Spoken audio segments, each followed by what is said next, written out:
Ang buhay ni Abigail.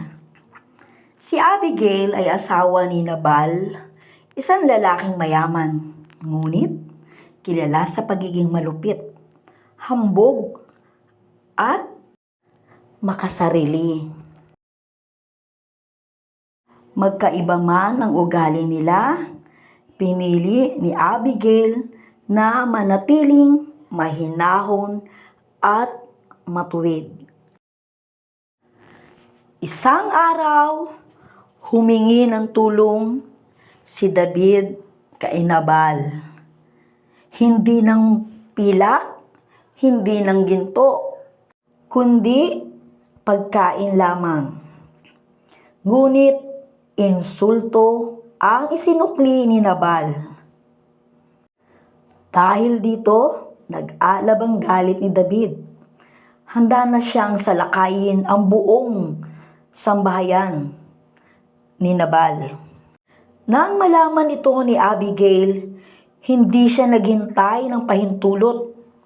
Hindi rin siya nagreklamo sa Diyos. Kumilos siya agad.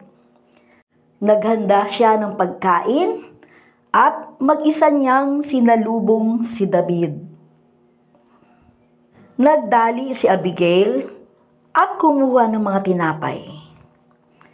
Ito ang tapang, ang paggawa ng tama kahit mag-isa ka.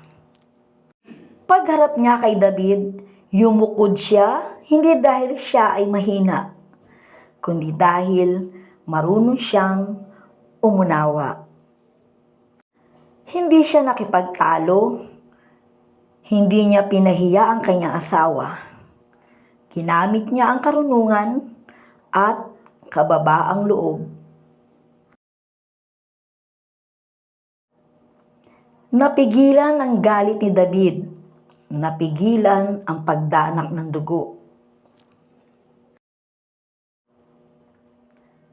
Di naglaon, hinatulan ng Diyos si Nabal at si Abigail ay naging asawa ni David mula sa panganib tungo sa pangako ng Diyos.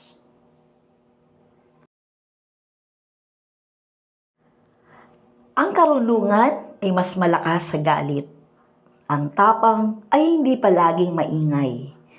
Nakikita ng Diyos ang babaeng gumagawa ng tama. Kung ikaw ay nasa gitna ng gulo, alalahanin mo si Abigail. Hindi niya hinayaan ang galit,